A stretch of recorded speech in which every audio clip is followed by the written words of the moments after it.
जी अस्सलामुअलैकुम। आप देख रहे हैं यूट्यूब चैनल और मैं हूं अंसर सियाल। खबरें तो काफ़ी सारी हैं जी जो आपसे शेयर करनी हैं। ख़ास तौर पर पीडीएम के हेड ने जिस तरह से चंद नंगे लोगों से तिरपाल खींची है और अब वो अपने कपड़े ढूंढते फिर रहे हैं और शायद उनको वो मिले भी ना। अब उन्होंने ये किस लिए किया है ये तो मैंने आपको कल के वीडियो लॉग में ही बता दिया था। बहरहाल जी, आज हमारी दो टॉप स्टोरीज़ हैं जिनके ऊपर बात होगी। एक तो जी 72-73 साला पठान जो है, अड़ियल पठान, वो अड़ गया है और यूँ कह लें कि पूरे निज़ाम को जो है वो लड़ गया है, पूरे सिस्टम के साथ वो लड़ गया है। ये तो आपने सुना ही होगा कि उन्होंने जो है ये कहा है कि मुझे आज़ादी नहीं चाहिए, अब मुझे मैंडेट वापस चाहिए। दूसरे नंबर पे ये भी कहा गया कि उनको ऑफ़र की गई है कि आप बने-गाला चले जाएं और उन्होंने इससे भी इनकार किया है। इन दोनों से भी बड़ी ख़बर ये है कि पीटीआई के हलकों में ये न्यूज़ जो है, ये रूमर फैली हुई थी कि क्यों ना सदर आरिफ अलवी से रिक्वेस्ट की जाए सदारती मुआफ़ीनामे की और इमरान खान साहब को जो है बाहर निकाला जाए। अब ये ख़बर जो है जब इमरान खान साहब तक पहुंची है तो उन्होंने सीधा सीधा स्ट्रिक्टली जो है मना कर दिया है। सोर्सेज ये बताते हैं कि उन्होंने कहा है जी ना तो इस तरह की ख़बर आनी चाहिए और ना ही मुझे ये मुआफ़ीनामा चाहिए, चूँकि ये जो फ्रीवलेस केसेस हैं ये तो वैसे भी उड़ जाने हैं और अगर मैं इस मुआफ़ीनामे पे सिग्नेचर कर देता हूँ और या इस तरह की मैं कोई रिक्वेस्ट करता हूँ तो इसका मतलब ये है कि मैं इन सज़ाओं को लिजिटिमाइज़ कर रहा हूँ, लीगलाइज़ कर रहा हूँ और ये मैं एक्सेप्ट कर रहा हूँ कि ये सारा कुछ मैंने किया है, लिहाजा मुझे सदारती मुआफ़ी दी जाए। तो उन्होंने कहा जी मुझे ऐसा कुछ नहीं चाहिए, जो कानून कहता है, जो आइन कहता है उसके तहत इन चीज़ों को चलना चाहिए। अगर सज़ा जैनवन है तो वो मैं भुगतूँगा और अगर जैनवन नहीं है तो ये वैसे भी उड़ जाएंगी। एक और रीज़न भी उन्होंने बताई है कि कल को कोई भी पार्टी जो है वो पावर में आ जाती है, उनका कोई भी लीडर क्राइम करता है, चूँकि सदर उन्हीं की पार्टी का होगा तो वो तो भागे चले जाएंगे और वहाँ पे जाकर जो है वो मुआफ़ीनामे पे दस्तखत करवा कर वापस आ जाएंगे। तो फिर कानून या आइन नाम की तो चीज़ कोई रहेगी नहीं। इसलिए उन्होंने कहा जी कि मुझे ये सारा कुछ नहीं चाहिए। दूसरी स्टोरी जो बड़ी सामने आ रही है वो ये है जी कि इमरान खान साहब की जो वाइफ हैं बुशरा बीबी, उसके हवाले से काफ़ी खौफनाक चीज़ें जो हैं सामने आई हैं। अभी 2-3 दिन पहले ये ख़बरें गर्दिश कर रही थी कि बुशरा बीबी के जो ख़ानदान के लोग हैं उनको मिलने नहीं दिया जा रहा। फिर शायद प्रेशर बढ़ा और मुलाकात हुई कुछ लोगों की। मिसाल यूसुफजई थी जो कि उनकी स्पोक्स पर्सन हैं। इमरान खान साहब ने उनको जो है ये पार्टी में ज़िम्मेदारी दी हुई है। इसके अलावा कुछ वकला थे, खान साहब की सिस्टर्स थीं, साथ साथ बुशरा बीबी के दामाद थे, उनकी बेटी थी। तो ये सारे लोग मिले हैं।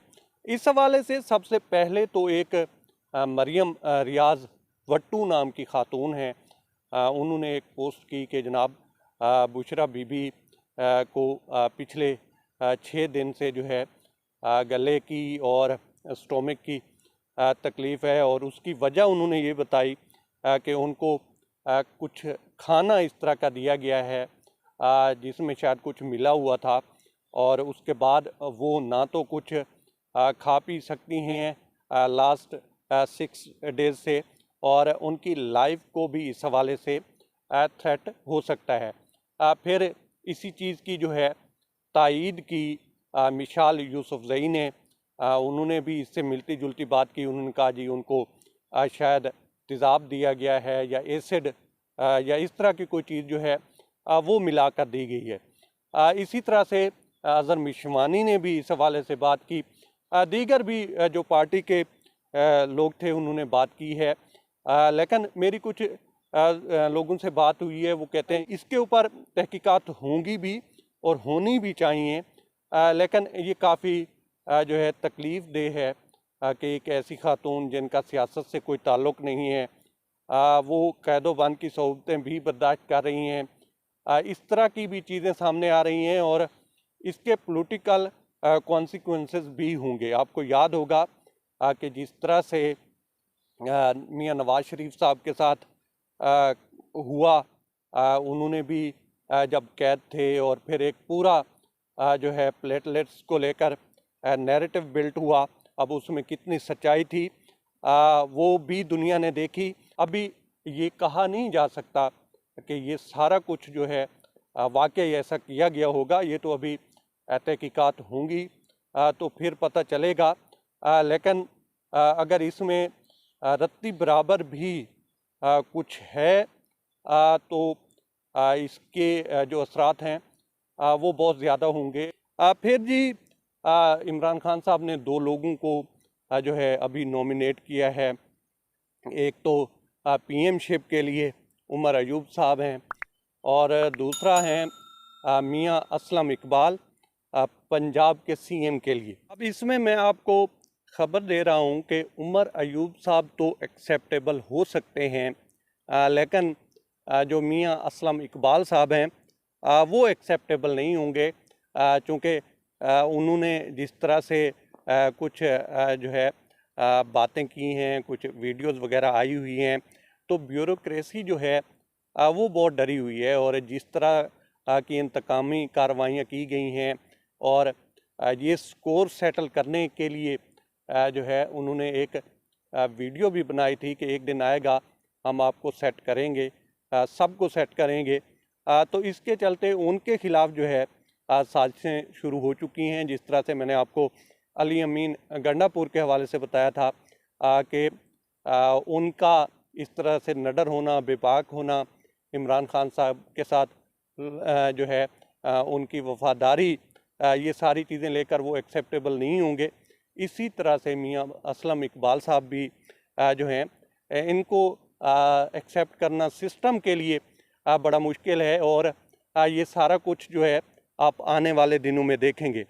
बाकी जिस तरह से जो है फजलुर रहमान साहब ने तीर चला दिए हैं, इसमें जितने लोग नंगे हो गए हैं, अब दौड़ें लगी हुई हैं और समझ कुछ नहीं आ रहा कि करें तो करें क्या। अब तक इतना ही। आप दोस्तों से रिक्वेस्ट है कि आप हमारे चैनल का विज़िट करें और अगर आपको हमारे चैनल का कंटेंट पसंद आए तो इसे सब्सक्राइब करें।